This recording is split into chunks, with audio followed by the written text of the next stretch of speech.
Tema da aula de hoje, ou seu título é O Normal e o Patológico. O termo patológico já não é tão estranho para a gente. É claro que a gente ainda está se aprofundando, a gente tem muita coisa para ver a respeito. E agora a gente vai fazer esse que é possivelmente um dos debates mais centrais para a nossa ciência, para a nossa atuação, tá?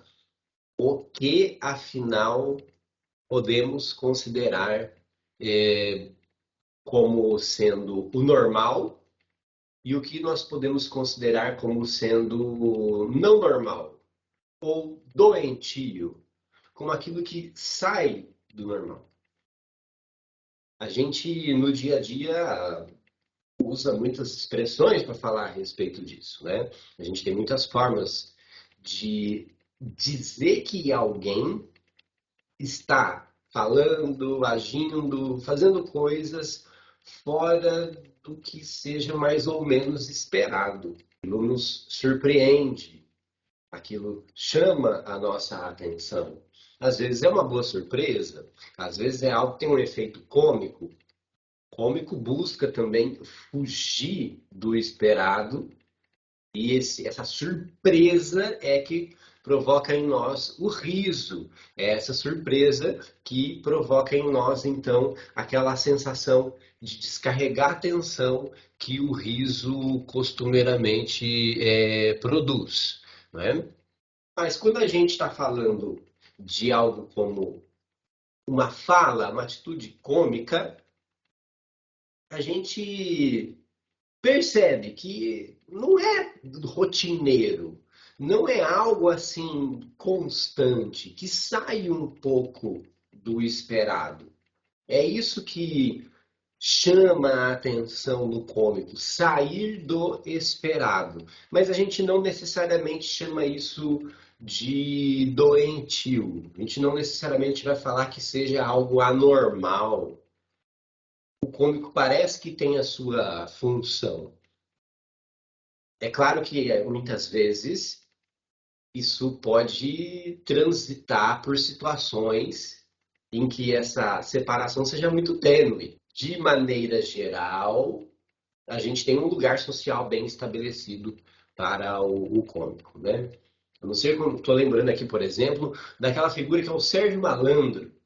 O Sérgio Malandro, ele surge na TV como uma figura muito doida, né? E a graça dele, para quem acha graça, é simplesmente que ele é doido. Olha só, né? Então se vocês procurarem no YouTube, vocês vão achar um vídeo dele muito jovem, em um programa de calouros do SBT, lá com o Silvio Santos, aqueles que tinham os jurados lá, todos figuras bastante folclóricas, vamos dizer assim, e ele começa a jogar ovos em todo mundo, até no Silvio Santos. E aquilo é uma coisa que foi emblemática, inclusive, para a carreira dele. E saiu do esperado, e aquilo é o cômico, mas eu lembro, e o Silvio Santos fica falando assim, ele tá louco, ele endoidou, ele endoidou. Bom, a gente encontra bastante espaços, bastante possibilidades em que uma conduta não muito dentro do esperado, ela é aceita. Ela é bem-vinda, aliás, ela é até mesmo solicitada.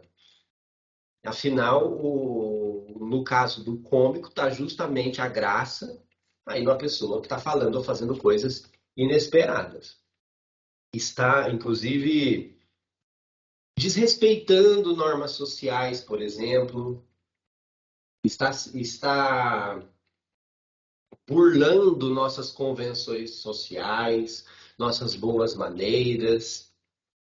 Às vezes isso faz parte do cômico também. Estou trazendo essa comparação para a gente poder enxergar como que a ideia de normalidade, ao mesmo tempo que ela é bastante clara para a gente, mas ela também pode ser ao mesmo tempo muito confusa. E sair dessa normalidade também tem seus momentos, também tem seu espaço, também tem sua função, inclusive. Como nas artes, por exemplo, pensando um pouquinho aí na música, como a gente vai ter artistas que se destacam ou se destacaram por romper padrões, tanto no que diz respeito à estética musical, quanto em termos de atitudes. Isso é o que? É insanidade? O que é isso, né? O que seria a nossa vida, como seria o nosso cotidiano, como seria aí nossa existência se nós estivéssemos sempre dentro de uma chamada normalidade, dentro daquilo que é esperado, que é respeitado, e é o chamado bom senso. Se a gente ficasse sempre, o tempo todo dentro disso, aí, inclusive, a gente tem estados patológicos justamente que são caracterizados pelo excesso de normalidade, pelo excesso de regras, de conduta. Que coisa curiosa, não? A gente vai poder falar um pouco mais disso. Normal e patológico, na verdade, é título de um livro bastante conhecido. Desse cara que está nessa primeira citação aí, o George Canguilhem. Pode falar Canguilhem também, não tem problema nenhum. A gente está no Brasil, a gente fala português. Eu nem sei se Canguilhem é o jeito certo de falar o nome dele. É um nome, uma grafia bem esquisita. E ele escreveu um livro chamado O Normal e o Patológico. É uma obra que é um conjunto aí de ensaios, na verdade, uma obra bastante influente. Então, eu vou pegar aqui e ali elementos dessa obra para a nossa conversa de hoje. Então, resgatando aqui, mais uma vez, termos de raiz grega e latina, de onde vem a palavra normal, né? Então, nomos quer dizer ordem. Então, normal aí, em sua origem mesmo, está relacionada à ideia de ordem. Mas esse normal que nós utilizamos modernamente, ele nasce dentro da ciência, da filosofia da ciência. Mais especificamente aí, o Canguilhem aponta a sua origem aí, não somente nisso, ele vai falar de diversos autores, mas pensamos aqui o que tem talvez de mais contundente a sua formulação pelo Augusto Comte, pensador do positivismo, da filosofia, que vai dar aquele fundamento, aquele, ou melhor, até aquele acabamento que a ciência moderna precisava. E para o Comte, o normal diz respeito a o quê? Diz respeito, então, a esse funcionamento de um organismo dentro de certas variações que fossem esperadas. E o que sai do normal, então, é aquilo que varia para além desse esperado, para além de certos limites do que se costuma fazer um determinado organismo saudável, um determinado organismo normal, tá? Então, a gente está falando de uma concepção aí bastante ampla, que evidentemente tem a sua importância. Tem a sua importância. E não é difícil de entender, não. Então, tenho um gato, mas meu gato não está aqui. Não dá para deixar ele aqui. Meu gato tem 1 ano de idade só. Ele não ia me deixar dar aula. E a gente, por mais que assim fale assim, esse gato é doido, porque ele corre muito, porque ele brinca muito, porque ele tira tudo do lugar, mas até aí é algo que é esperado de um gato. Agora, e se o gato late? Eita, não sei, né, gente? Sextou, vai saber o que a pessoa tá tomando, né? Vai saber o que a pessoa, não sei, caiu, bateu a cabeça, não sei, o gato tá latindo, né? Bom, a gente, em circunstâncias ditas normais, o gato não vai latir. Mas aí a gente tá pegando um exemplo meio bizarrão. Mas, se esse gato de 1 ano de idade, que é super agitado, amanhã começa o dia muito quieto, muito silencioso, sem correr para lá e para cá, bom, não é algo tão bizarro como ele latir, porém a gente observa essa extensão dos limites de variação do organismo normal. Então, é algo assim que não é absurdo, não é bizarro, não é o gato criar asa, sei lá, não, o Pokémon já, né? Mas é algo que vai chamar a atenção. Então, tá fora de certo padrão que é esperado do comportamento dele. Essa é a definição, então, clássica, não é difícil ver a influência que ela possui até hoje. Aí, a gente tem uma informaçãozinha que eu acho super bacana e é bastante importante, ainda que para isso eu tenha que entrar em certos assuntos que muita gente da psicologia tem medo, muita gente da psicologia não gosta. A pessoa entra para o curso de psicologia assim, né? Ah, então, eu gosto de estudar humanas. Ah, é porque eu gosto, me identifico. Ah, é tão legal. Então, eu vou ler filosofia, sociologia, vou ler Freud, vou ler Freud. Ai, que da hora. Aí vê lá assim, estatística. Então aí eu sei que talvez pelo desconforto de alguns de vocês, vocês estão diante aqui de uma exibição da curva de Gauss, da curva normal, da média. Aí é que tá, aí é que tá. Uma das origens do termo normal vem da estatística, tá? Uma definição aqui, ó. Aspas. A normalidade ocorre naturalmente em muitas, se não todas as medidas de situações físicas, biológicas e sociais, e é fundamental para a inferência estatística. Então, a ideia de norma, de normalidade, ela também vai ser estruturada na estatística, procurando estabelecer aquilo que pertence a uma maioria. Essa normalidade diria respeito a casos mais frequentes. Então, dentro de certa distribuição, vocês estão vendo a curva de Gauss aí, vocês estão vendo esse gráfico de morrinho, seja lá como for, quiser chamar.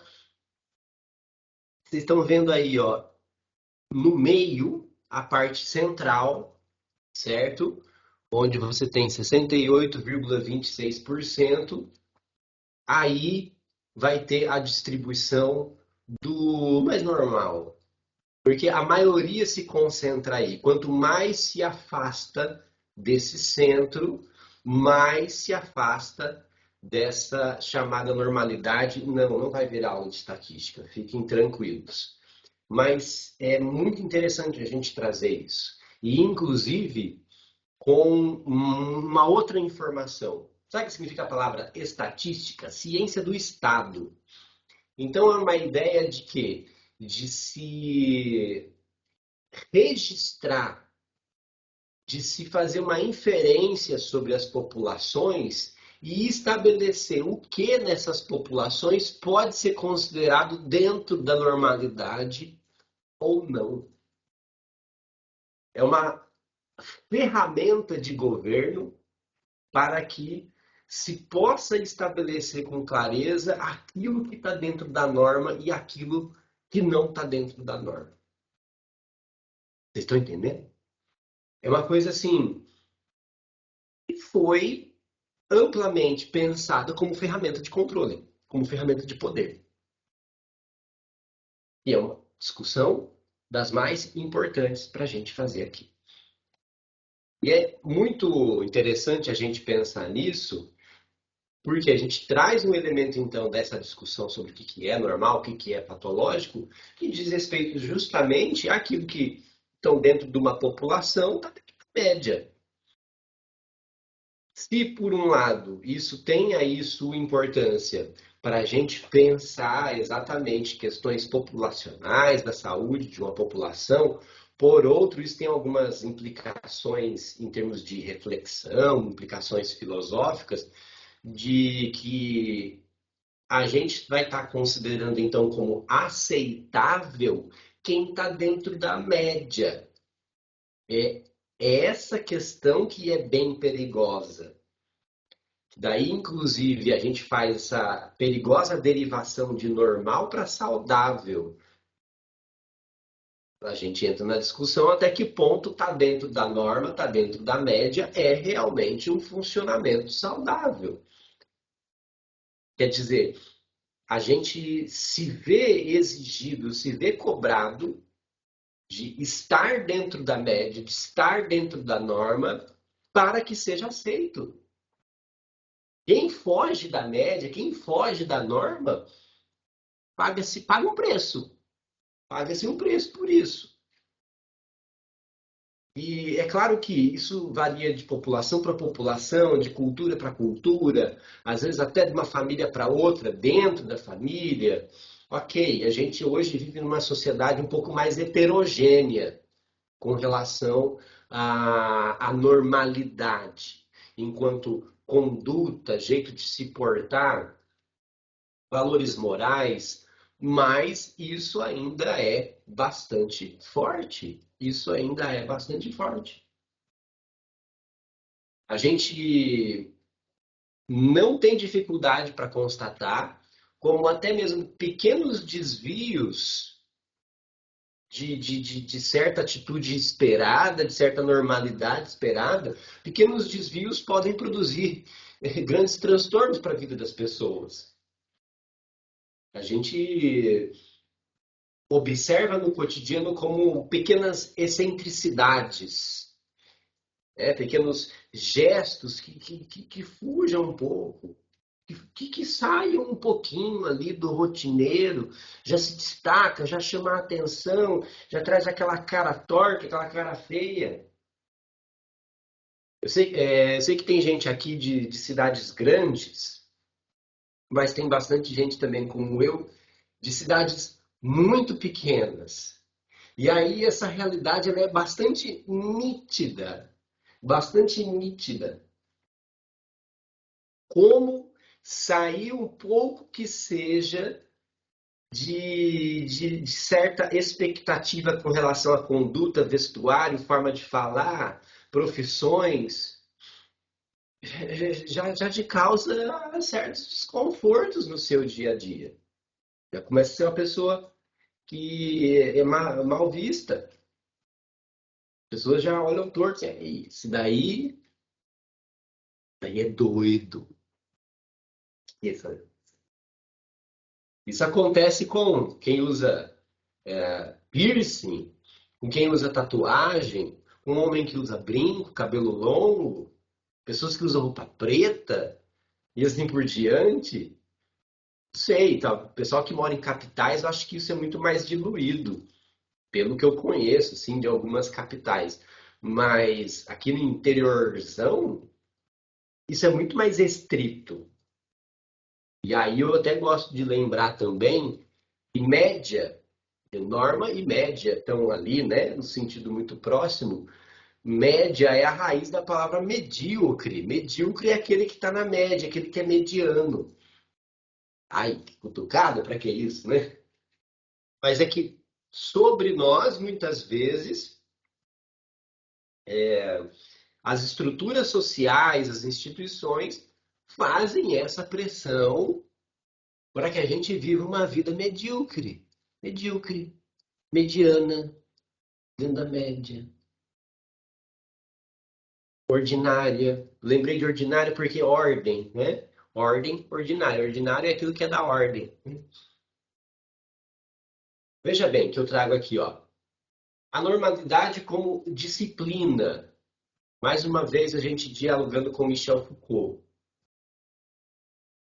E ele falava que a sociedade moderna ela é constituída por instituições disciplinares.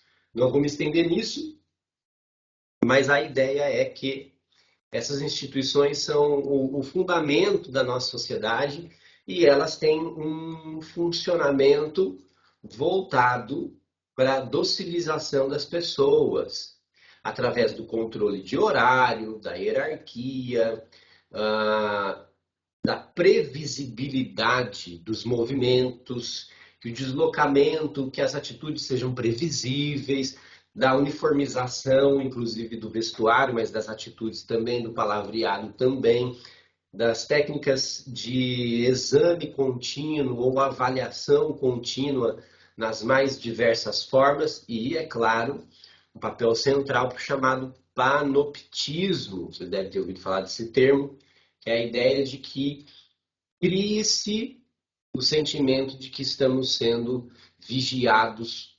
permanentemente através aí de certos mecanismos disciplinares. E aí, então, o normal, o esperado, seríamos nos sujeitarmos a esses mecanismos disciplinares. O normal seria aceitar o controle que a sociedade disciplinar realiza sobre os indivíduos através de suas diversas instituições. Então, daí o normal é ser um bom garoto na escola, ser um bom garoto na faculdade, ser um bom homem no trabalho, não é? Esse é o normal, ser obediente, ser trabalhador, ser eficiente, funcionar bem. Isso é o normal. Se não funciona bem, tá fora desse normal.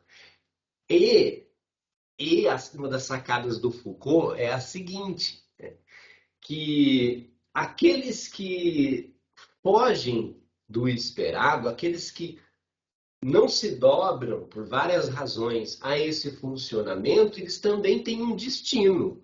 Aquele que se desvia vai para a prisão ou para o manicômio. Para a prisão, aqueles que se desviam através de ações criminosas. E o manicômio, o louco, aquele que tem maneiras de funcionar distintas e que não se encaixam nessa normalidade disciplinar. Eu, mais uma vez, tiro nota baixa em ABNT, o Foucault ali está sem a data.